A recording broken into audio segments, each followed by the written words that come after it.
지금 뭐 금리 인하에 따라 뭐 침체가 온다 안 온다 네네. 말도 있고 주가가 오른다 안 오른다 말도 있는데 이제 과거의 경험 그리고 과거에 금리 인하했을 때 주가 움직임 네네. 그리고 또 저의 생각까지 합쳐서 한번 설명을 드릴게요. 네네네.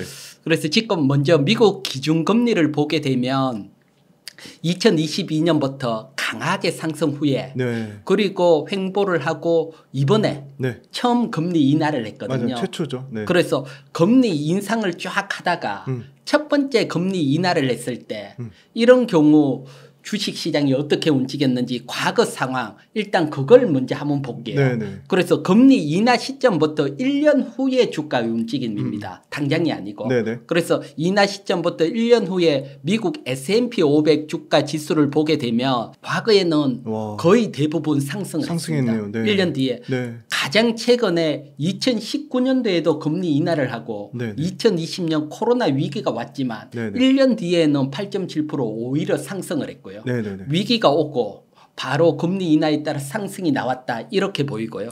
그래서 1980년대나 90년대에는 20% 이상 강한 상승도 나왔고요. 또 물론 예외도 있습니다. 예외는 2001년도 하고 2007년도 이때는 뭐 IT 버블이 나왔고 또 금융 위기가 나오면서 강한 하락이 나왔고요. 네네. 예외도 있었지만 이런 하락도 사실 2년 정도 지났을 때는 회복이 됐고요. 네네. 그래서 지금은 보면 강한 경기 침체가 오지 않으면 1년 뒤에는 대부분 상승이 나왔다. 이렇게 설명을 드리고 또 여러분들이 많이 보시는 거 지금 보면 미국 장단기 금리 역전차잖아요. 네네. 그래서 보면 장단기 금리가 역전됐을 때보다 역전이 회복됐을 때 요 색깔이 침체가 왔는 색깔들이거든요. 네네네. 보면 장단기 금리가 역전이 되고 회복이 될 때 일정 부분 한 4, 5개월 지난 뒤에 침체가 왔었거든요. 그래서 이런 많은 침체들이 왔지만 2001년, 2007년 제외하고는 오히려 1년 뒤에 상승을 했다. 그러면 침체가 오지 않으면 어떻게 되느냐? 그렇게 되면 아주 강한 상승이 왔습니다. 그것도 한번 보도록 할게요. 보게 되면 첫 번째 금리 인하 경과 후에 침체 2007년이나 2001년 이때 보면 강한 경기 침체가 왔을 때는 이렇게 2년 정도 시간이 회복되는데 시간이 걸렸고요. 침체가 오지 않았을 때 여기서 이제 금리 인하했던 시점 보면 1년 상승, 2년 상승 아주 강한 상승이 나왔습니다. 그러면 우리가 이제 판단을 할 것은 정말 강한 침체가 올 것이냐. 약간 침체가 오면 뭐 1년 뒤에 회복이 되고 오히려 상승을 할 거니까 큰 문제가 없고요. 그래서 강한 침체가 오는지 안 오는지 일단 그걸 이제 지금 데이터로 한번 확인을 해보고 강한 침체가 오지 않으면 지금이 주식 매수 기회다. 이렇게 볼 수가 있고요. 그래서 먼저 제가 판단을 했을 때는 강한 침체는 오지 않을 것으로 봅니다. 지금 연준이 0.5% 비컷을 했기 때문에 위험하지 않을까 네네. 이런 얘기들도 나오는데 네. 여기서 또 다른 하나를 보면 정말 위험한 건 아니라고 연준이 판단이 되고 그건 뭐냐고 하면 양적 긴축입니다. 정말 위험이 왔다면 양적 긴축도 종료를 하고 0.5% 비컷도 동시에 해야 되는데 양적 긴축은 그대로 두고 금리만 인하를 했거든요. 네네. 이건 나름대로 연준이 자신이 있다. 경제 침체가 오지 않는데 이 판단이 있었기 때문에 양적 긴축 뭐 양적 긴축이라는 게 시중에 돈을 회수를 하는 거잖아요. 그러니까 이런 회수는 계속 이어가고 금리만 인하했다는 것은 강한 침체로 보지 않는다. 이게 어느 정도 반증이 됐지 않을까. 그리고 뭐 제롬 파월 연준 의장도 인터뷰에서 경기 침체 없다는 얘기는 계속 했으니까요. 네네네. 따라서 경기 침체는 없고 현재 데이터로 한번 보도록 할게요. 데이터를 한번 보게 되면 먼저 연준 이제 끝나고 보게 되면 올해 뭐 연준이 GDP 연준에서 보는 요번 9월 FMC에서 경기 전망을 보면 뭐 올해는 GDP가 2.0%, 내년도 2.2%, 후내년도 2.2%, 뭐 경기 침체는 아니고요. 그리고 실업률도 4%대로 안정화가 되고 그러면 지금처럼 침체는 오지 않는다. 물론 뭐 연준은 침체로 온다고 데이터를 내지는 않으니까요. 네네. 그래서 일단 연준 데이터를 보더라도 침체는 오지 않고 뭐 금리 인하는 이어지고 있다. 이렇게 보여지고 그리고 지난달 나온 데이터 중에 요게 소매 판매입니다. 네네네. 미국 같은 경우는 뭐 소비가 경제의 3분의 1을 그렇죠. 차지하니까 네. 뭐 가장 중요한 게 또 소매 판매 데이터가 네네. 중요할 수 있고요. 보게 되면 7월 달에 전월 대비 1% 아주 강하게 상승을 했습니다. 소매 판매가 확 늘어났고요. 그래서 8월 달에는 오히려 하락할 거라고 봤는데 1% 성장했는데 거기서 또 성장을 했습니다. 네네. 그래서 탄탄하게 미국 소비는 받치고 있다. 이렇게 보고 있고요. 그래서 뭐 침체 얘기도 나오는데 왜 이렇게 소비가 탄탄하냐. 네. 요건 여러분들이 뉴스 검색을 해보면 미국이 실질 임금이 증가를 하고 있습니다. 실질 임금이라는 것은 다른 게 아니고 뭐 참고적으로 명목 임금은 그냥 내가 월 300만 원 받는다. 맞아요. 그러면 이 300만 원이 명목 월급이라고 보면 되는데 여기에서 물가를 고려한 게 실질 임금이잖아요. 네. 그래서 보면 물가가 작년도에 뭐 9%대에서 계속 하락을 했기 때문에 같은 월급을 받더라도 실질 임금은 증가를 했거든요. 그러네요. 이게 거의 코로나 위기 전으로 회복했다. 그러니까 소비가 살아나고 있다. 그래서 작년에 같은 월급 받고 물가 고려했을 때보다는 지금 같은 월급이라 할지라도 소비 여력이 더 있다. 그래서 지금 소비 데이터들이 잘 나오고 있고 네. 이런 것들도 뉴스에 나오고 있다. 그래서 미국이 금리 인하가 없으면 사실 앞에서도 설명을 드렸지만 강한 상승을 기대할 수 있고요. 그래서 이런 것들이 보면 뭐 조금 다르지만 1998년도 네네. 우리가 1998년도 그러면 IMF잖아요. 네네. 이제 아시아 경제 위기가 오고 또 러시아가 모라토리엄 선언을 하고 막 어려울 때 미국이 선제적으로 금리 인하를 해요.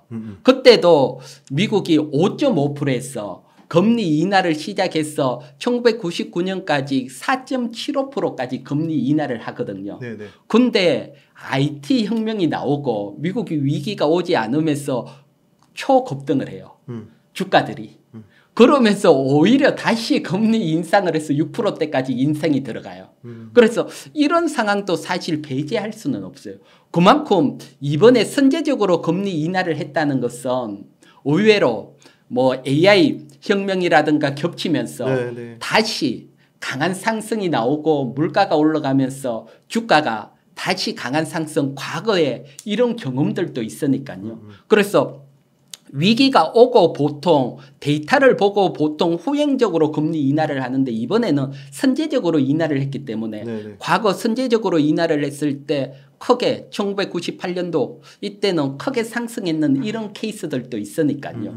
이런 것들도 생각을 한다면 위기가 오지 않는다. 그러면 지금이 매수 기회다. 이렇게 보여지고요. 그래서 미국이 또 다른 거 지금 제가 2007년이나 2001년도에 예외 상황이라 했잖아요. 네네. 그때는 강한 경기 침체가 나오면서 어려워졌는데 그때하고 지금하고 가장 큰 차이점이 있어요. 네네. 그건 유동성이에요. 음. 시중에 유동성이 워낙 많이 풀렸다는 겁니다.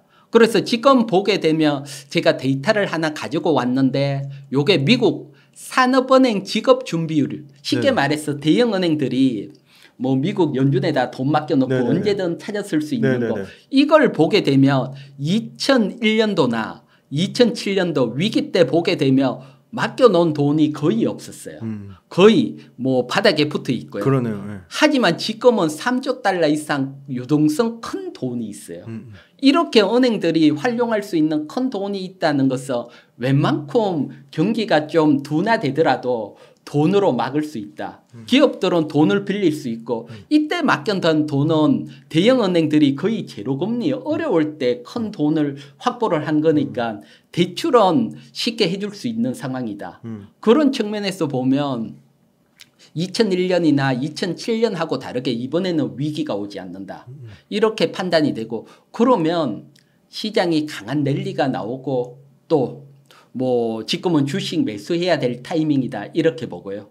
그리고 여기에서 이제 중요한 게 있는데 미국이 금리 인하를 했을 때 우리 시장에 어떤 도움이 되느냐. 그건 메커니즘으로 보면 일단 미국이 금리 인하를 하게 되면 달러가 상대적으로 약세로 가고 그렇죠. 달러가 약세로 가면 달러를 팔고 이머징 마켓, 네네. 우리 원화를 포함해서 네네. 우리 시장을 매수하게 되죠. 네네. 요렇게 가는데 이렇게 되려면 전제 조건이 있어야 돼요. 전제 조건이 외국 돈이 우리 쪽으로 확 들어오기 위해서는 우리나라가 네. 미국보다 상대적으로 금리 인하 시점도 늦고 그렇죠. 인하폭도 적어야 됩니다. 네네. 그래야지 외국 돈이 들어오면서 그렇죠. 우리 시장이 강한 상승을 기대할 수 있죠. 네. 그렇기 때문에 일단 우리 시장을 한번 보도록 할게요. 보면 일단 달러는 뭐 금리 인하 기대감에 이렇게 강하게 하락을 하고 있다. 그리고 보게 되면 연준이 이런 금리 인하는 계속해서 뭐 올해 말 네네. 내년 후내년까지 계속 강하게 인하를 한다. 네네. 이게 이번 뭐 점도표를 통해서도 나왔으니까요. 그러면 우리나라도 강하게 금리 인하를 할 수 있느냐? 그건 지금 상황으로서는 어려워 보입니다. 지금은 다른 것보다 지금 부동산입니다. 요건 한국 부동산원의 데이터인데 보게 되면 먼저 부동산 가격이 네네. 작년 한 9월 정도의 고점을 형성 후에 1월까지 조정을 받다가 지금 강하게 상승이 나오면서 5월, 뭐 6월, 7월 강한 상승이 나오고 있습니다. 네네. 그래서 지금 정부에서도 부동산을 잡으려고 하고 있고 네네. 그래서 부동산 상승을 옥죄려고 하고 있잖아요. 이런 상황에서 우리가 미국처럼 빅컷을 할 수 있느냐. 빅컷 하기는 상대적으로 어렵죠. 네네. 빅컷 하기는 힘들고 뭐 8월 검토회에서도 뭐 한국은행 총재께서 뭐 부동산 얘기를 했거든요. 네네네. 부동산도 살펴보고 네. 거기에다가 가계 대출 이런 문제도 나왔고 이런 상황들이 우리는 연결이 돼 있기 때문에 상대적으로 미국보다는 금리 인하 폭이 약할 거다. 이렇게 보기 때문에 맨 처음 제가 미국이 금리 인하를 하고 거기에 따라 달러가 약세가 되고 이머징 자금이 우리 시장으로 들어오는 조건 이런 조건 우리가 미국보다 금리 인하 폭이 약할 거다. 이건 어느 정도 만들어져 가는 것 같아요. 또 뭐 환경 자체가 그러니까요. 그러니까 상대적으로 10월 달 검토에서 금리 인하를 하더라도 0.25% 네네. 또 할지 안 할지도 아직은 미정이니까요. 네네. 8월 달에 뭐 소수 의견 없이 전체가 금리 인하에 동의를 했으니까. 네네. 그러니까 상대적으로 미국보다는 금리 인하 폭이 약하다. 그러면 외국 자금들이 우리 시장에 들어올 확률이 높고요. 그리고 또 보게 되면 이게 이제 가계 대출인데 가계 대출을 보면 뭐 2022년, 2023년, 2024년 정가율을 보게 되면 정가가 지금 7월 달 정가가 보면 뭐 작년 7월 달에 한 5조 9천억 2022년에는 한 2조 원인데 네. 이번에 5조 6천 원으로 확 증가를 했거든요. 네네. 그래서 가계 대출 증가도 뭐 2022년이나 2023년보다 좀 강하게 늘어나니까 네네. 지금 뭐 옥죄고 있잖아요. 네. 이런 상황에서도 금리 인하하기가 크게 인하하기는 마땅치 않다. 또 미국은 뭐 11월, 12월 계속 인하가 이어질 건데 우리는 계속 인하하기가 쉽지는 않다. 지금 상황이. 그래서 우리는 상대적으로 금리 인하가 약하고 미국은 상대적으로 금리 인하가 강하다. 그러면 외국 자금이 우리 시장으로 들어올 수 있고 들어온다는 것은 결국 주식은 외국 자금이 들어오면서 상승을 기대할 수 있다. 그래서 이번 연준 빅컷이 우리 시장으로 본다면 상당히 외국 자금이 들어올 수, 지금은 매도가 나오지만 들어올 수 있는 발판, 향후 들어오면서 우리 시장이 상승할 수 있는 계기가 될 걸로 봅니다. 충분히 그렇게 보고요. 그래서 과거 같은 경우도 지금 원화도 달러는 약세로 가는데 원화는 반대로 이렇게 강세로 가고 있거든요. 그래서 원화가 강세로 간다는 것은 쉽게 말해서 외국인들이 우리 원화를 지금 사면 강세로 계속 이어지면 환수익이 나오잖아요. 네네. 뭐 쉽게 말해서 지금 외국인들이 1달러로 우리 뭐 한 1330원 정도 받아서 들어옵니다. 네네. 그러면 원화가 계속 강세로 가서 1달러에 1,000원이 됐다. 그러면 나갈 때 1,000원만 내고 1달러를 받아서 나가면 그렇죠. 30% 이상 네네. 환수익이 나니까. 네네. 그래서 이렇게 달러가 약세로 가고 원화가 강세로 갈 때 항상 외국인들은 우리 시장에 들어왔습니다. 그래서 외국인들이 우리 시장에 들어올 때는 환수익만 보는 게 아니고 항상 환수익 플러스 자본 수익. 그러니까 주식이나 부동산이 상승해서 보는 수익. 이것까지 노리고 돌았거든요. 과거에. 그래서 이런 환경이 지금 만들어지고 있다. 그러니까 주식은 지금 매수 기회다. 따라서 원화가 강세로 갔을 때 그때 보게 되면 과거에 주식시장이 강하게 상승을 했거든요. 그래서 원화가 강세로 갔을 때 한번 보도록 할게요. 보면 지금 위에는 코스피 지수 월봉이고 밑에는 원화거든요. 그래서 원화가 약세에서 이렇게 강세로 갈 때 이때도 크게 한번 상승이 나왔고 그리고 추세적으로 2003년에서 2007년 원화가 강세로 갈 때 또 대세 상승이 나왔고요. 또 원화가 위기가 오면 약세로 갔다가 원화가 다시 안정화가 되고 강세로 갈 때 큰 상승이 나왔고요. 그리고 코로나 때 이때도 원화가 강세로 가면서 큰 상승이 나왔다. 그러면 지금은 어떤 상승과 비슷하냐고 하면 2003년에서 7년 원화가 지속적으로 강세로 가고 대세 상승이 나왔잖아요. 이때처럼 연준이 연말, 내년, 후내년 지속적으로 금리 인하를 하게 되면 원화는 지속적으로 강세로 가면서 우리 시장은 상승이 나올 거다. 그래서 환율 측면으로서 본다면 지금은 매수를 해야 될 기회다. 그리고 의외로 환율이 1,000원까지 강세로 왔을 때 이때는 주식 비중을 줄이고 위기 달러 이때 달러 매수를 해야 된다. 왜 그러냐고 하면 환율이 1,000원 이하로 들어오게 되면 위기가 오면서 지금 과거처럼 위기가 오면서 확 환율이 위로 튀거든요. 그래서 1,000원 밑에서 달러를 사놓으면 위기가 오면서 우리 환율이 확 튀면서 환수익을 낼 수가 있거든요. 그래서 오히려 지금은 미국 달러 미국 쪽 투자보다는 국내 투자를 하고 그리고 환율이 1,000원 이하로 갔을 때 그때 달러 보유하는 전략으로 했을 때 과거에는 다 수익이 났거든요. 그래서 지금 또 뭐 내년 후내년 미국 금리 인하에 따라 충분히 중기 상승을 기대할 수 있는 그런 위치다 이렇게 설명을 드릴게요. 가계대출의 큰 부분이 부동산 대출이 커요. 그래서 금리 인하를 우리가 확 하면 부동산 가격을 상승시킨다는 거죠. 상승시킨다. 그래서 이제 뭐라 그럴까요? 뭐 한국은행 총재도 부동산을 살피고 있다 이러니까 그랬기 때문에 가계대출 증가하고 사실 부동산은 뭐 연결이 돼 있다.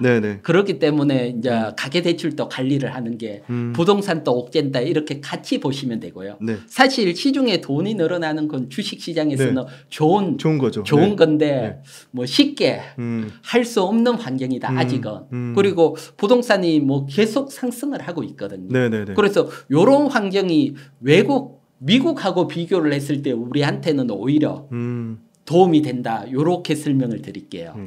그리고 그 미국 부채가 한도 조정한 게 내년에 끝나는 걸로 아는데 원래 미국에서 딱 합의한 거는 31조 예상했는데 지금 내년까지 예상되는 거 35조 달러.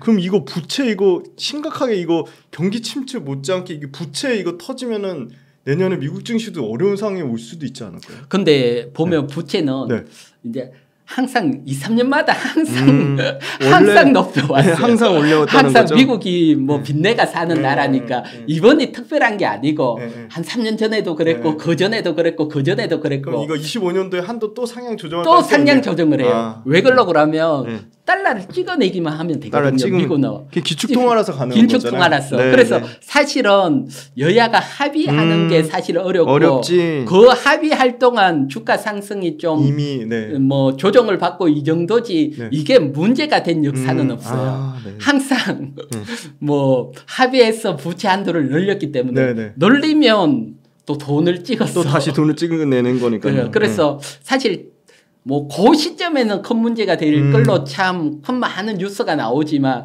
제가 있어 왔는 데는 항상 해결이 되고 뭐 큰 영향은 안 줬다. 단기 영향으로 단기 변동성만 키우는 거네요. 단기 변동성만 키우고 그때가 항상 오히려 또 매수 기회더라고요. 단기 변동성이 키우고 확 하락을 하게 되면 여야 합의 그쪽도 항상 합의로 항상 그렇다고 뭐 정부가 되고 멈추는 걸 다 네네. 원하지는 않으니까 네네네. 걔네들은 멈추게 되면 공무원 월급도 스톱이 되니까 이건 표에 안 좋으니까 항상 합의가 돼 왔으니까 그런 어떤 이슈가 나오고 조정이 나온다. 그러면 합의될 걸 보고 조정기에는 매수했을 때 항상 주가는 다시 반등이 나왔거든요. 네네. 그런 측면에서 보시면 될 것 같아요. 네. 그 하반기에 상반기도 사실 코스피가 제일 좋았거든요. 뭐 네. 계속 대형주 장세긴 한데 하반기에 그러면 코스피 대형주 단에서 대표님은 어떤 업종이 좀 계속 셀 거라고 보시는지 뭐 개인적으로는 제약바이오가 하반기에도 지금 계속 셀 것처럼 예상은 되긴 하는데 하반기 코스피 대형주 움직임 좀 설명 부탁드리겠습니다. 네, 대형주 움직임을 보면 일단 지금 시장에서 가장 강하게 반등하는 게 어떻게 보면 좀 센 종목이다 볼 수 네, 있잖아요. 그래서 누가 가장 강하게 반등을 했는지 한번 보도록 할게요. 네. 보게 되면 요게 지금 기준점은 네, 네. 8월 5일 날 코스닥 아. 코스피가 크게 급락을 했잖아요. 전날 삼성전자 10.7% 맞아요. 빠진 날이죠. 맞아요. 뭐 진짜 한 10년 만에 하락. 20년 만에 그런 하락은 처음 본다고. 예. 그래서 이렇게 8월 5일 날 하락했던 종가부터 그리고 9월 26일 종가 사이에 네. 상승률. 네네. 요 상승률을 제가 한번 다 정리를 한번 해봤거든요. 네네네. 보면 코스피 지수는 한 9.42% 상승을 네네. 했어요. 상승을 했는데 2차 전지 셀. 아 역시. 네. 2차 전지 셀은 LG 에너지 솔루션이 28%, 삼성 SDI가 27%. 네네. 지수 대비 2배 이상, 어떻게 보면 3배 가까이 그러네요. 크게 상승을 했고요. 그다음 2차 전지 소재 단에서도 포스코 홀딩스가 한 22%, 네네. 포스코 퓨치엠이 25%. 네네. 그래서 보면 2차 전지가 네. 일단 제일 강하게 상승을 그러네요. 했고요. 네. 뭐 물론 여기에선 다양한 호재가 있는데 뒤쪽에서 네. 제가 한번 설명드리도록 하고요. 네네. 그다음에 상승한 게 바이오입니다. 바이오 오늘이 조금 조정을 받긴 네네. 했지만 26일까지 보면 삼성 바이오로직스가 아. 한 18%, 네네. 셀트로온이 11%, 네네. 지수 대비보다는 강하게 상승을 네네. 했고 지난달에서도 뭐 얘기를 하면서 네네. 뭐 8월 5일 하락 때 맞아요. 삼성 바이오로직스가 가장 약하게 하락을 했다. 맞아요. 네. 이런 애들이 추세적으로 맞아요. 상승을 네네. 할 거다 얘기를 했는데 그렇죠. 네. 역시 상승률이 강하게 나왔고요. 네. 그래서 지금 시장으로 본다면 2차 전지하고 바이오가 가장 강하다 이렇게 얘기를 하고 있고요. 네네. 그다음 자동차를 보게 되면 현대차는 16% 시장 대비 강한데 기아차는 약간 약하고 그러네요. 네. 그렇게 보면 어떻게 보면 보합권이고 네. 그다음 조선주를 보게 되면 HD 한국조선해양은 강한데 HD 현대중공업은 약하고 그러네요. 네. 그래서 이렇게 보면 어떻게 보면 지수하고 뭐 비슷한 정도의 상승이 네, 나왔다. 네. 이렇게 보는데 약한 종목. 네. 약한 종목은 반도체가 SK 하이닉스는 강한데 삼성전자가 대형주 중에서는 가장 하락을 했어요. 그래서 반도체 대장주가 가장 좀 약한 측면이 있다. 네, 네. 그래서 이렇게 약한 측면이나 반등이 약하면 회복되는데 시간이 좀 필요하더라고요. 그렇죠. 네, 네. 그런 측면이 있고 그다음 콘텐츠입니다. 콘텐츠 카카오나 네이버가 네이버가 많이 올랐네요. 네이버도 한 9%인데 네. 시장 대비 약간 약하고요. 네네. 그래서 전체적으로 보면 반도체나 콘텐츠 주들은 상승폭이 약했고 가장 강한 상승폭은 2차 전지나 바이오다. 그러네요. 그래서 요게 실적하고는 조금 다른 측면이더라고요. 네네. 다른 측면인데 어쨌든 보게 되면 컨트롤에서 보면 2차 전지나 바이오가 이제 뭐가 있냐고 하면 미국 금리 인하에 가장 또 수혜를 맞아요. 받는 맞습니다. 업종이거든요. 네네. 그래서 그런 것들도 일정 부분 작용을 했다. 이렇게 보이니까 이쪽 섹터 조정이 나올 때 항상 대형주는 급히 추격할 필요는 없습니다. 네네. 또 기다리다 보면 20일 이평선 이하까지 또 하락을 했다가 또 네. 반등이 나왔다 네. 하락을 하면서 추세적으로 상승을 하니까 맞습니다. 이런 조정이 나올 때 강한 섹터에 일단 일정 부분 우리가 관심을 가진다. 이렇게 대응을 하시는 게 좋아 보입니다. 네네. 저기 안 나와 있는 거 중에 이 금융 쪽은 어떻게 보세요? 예. 금융도 시총 쪽은 상위주잖아요. 예, 상위주인데 네, 금융. 사실 이번에 금융주를 네. 제가 여기서 뺐는 이유는 네.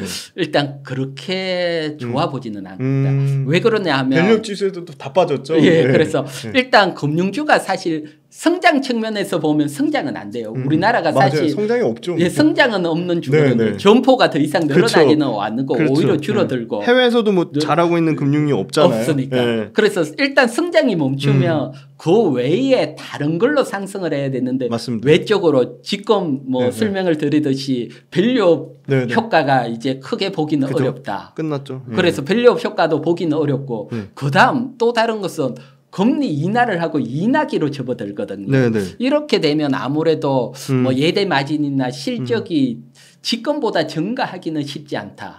그렇기 때문에 금융주 쪽에서는 뭐 굳이 지금 위치에서 뭐 접근을 하기는 쉽지 않아 보입니다. 그래서 뭐 금융주들은 살짝 제외를 했다. 네. 이렇게 설명을 드리고요. 네. 그 지금 금리 인하 사이클 이제 시작됐다고 하면 딱 요거 봤을 때는 2차 전지하고 제약바이오에 확 집중 투자하는 전략이 대표님 보시기에 유효하다고 보시는지 아니면 뭐 조금 더 뭐 타이밍을 더 재서 얘기하신 대로 2차 전지든 제약바이오든 조정 나올 때를 기다려야 되는 건지 아니면 아예 2차 전지나 제약바이오는 실적에 대한 불확실성이 있으니까 저기 실적 잘 나오는 자동차나 뭐 조선 뭐 SK 하이닉스 같은 걸 집중적으로 담아야 되는지 어떻게 하반기 전략을 짜면 좋을까요? 일단 전략은 2차 전지에 대해서는 제가 뒤쪽에서 한번 설명드리는데 일단 기본적으로 한번 하락을 했고 네. 반등이 나왔거든요. 그쵸. 그래서 이제 이 반등이 추세 반등보다는 뭐 하락 후에 어떻게 보면 횡보가 좀 이어져야 네. 될 필요성이 있기 때문에 반등 하락 이런 어떤 하락 횡보가 네. 좀 나올 걸로 보기 때문에 네. 강하게 반등이 나오면 비중 축소 다시 또 하락이 나오면 매수하는 전략 네. 그런 전략으로 설명을 드리고요. 네네. 그렇고 반도체 중에 네. 반도체가 지금은 상승을 못 하는데 네. 반도체 업황이 저는 이제 끝났는 건 아니라고 보기 때문에 네. 뭐 SK 하이닉스 정도 매수. 그래서 보면 강하게 상승하는 업종 바이오도 일정 매수를 하고 네. 또 SK 하이닉스 매수. 그래서 강한 종목하고 약간 약한 종목 같이 매수하는 바벨 전략. 아 바벨 전략. 전략 정도로 보는 게 지금으로서는 가장 좋고 제가 뒤쪽 반도체하고 2차 전지 설명드리면서 네네. 더 자세하게 네. 다시 한번 설명을 드리도록 할게요. 자동차하고 조선은 왜 빼시는 거죠? 일단 조선주는 네. 일단 우선순위에서 밀리는 건가요? 아니요. 아닌가요? 조선은 네. 일단 좋은데 상반기에 너무 달렸어요. 너무 달렸다. 너무 달려서 여러분들이 차트를 보시면 상반기에 강하게 상승이 나왔는데 맞아요. 지금 2분기 실적을 보면 전부 다 코스피 지수보다 밸류가 좀 높아요. 고평가예요. 아, 그래서 당장은 좀 쉬어가야 되는 위치다. 그래서 상반기에 달렸기 때문에 좀 쉬어가는 자리 네. 그런 자리로 보여지고 자동차는 네. 사실 뒤에 호재도 있는데 네. 좀 잘 안 가는 측면이 있더라고요. 제가 봤을 때는 네. 이제 뒤쪽에서 미국에서 정말 전기차를 생산을 하는 게 이게 좀 큰 호재로 작용을 할 걸로 보고 네, 네. 또 실적도 좋거든요. 그렇죠. 실적 좋죠. 실적도 좋고 그래서 자동차 쪽은 사실 올해 하반기 때 박스권 상단 돌파할 걸 봤는데 잘 돌파를 못 하더라고요. 그래서 이런 돌파를 못 하더라도 하반기 미국에서 전기차 생산 네. 이런 것들과 플러스해서 어떤 모멘텀이 나온다면 충분히 상승을 기대할 수 있고요. 그래서 매수를 한다면 뭐 보면 그래도 먼저 강하게 상승하는 쪽에 관심을 가지시라. 기아보다는 실적은 기아가 좋지만 현대차가 더 강한 네네. 상승을 그러네요. 보이고 네. 있으니까 현대 쪽에 관심을 한번 가져보시라. 이렇게 설명을 드릴게요.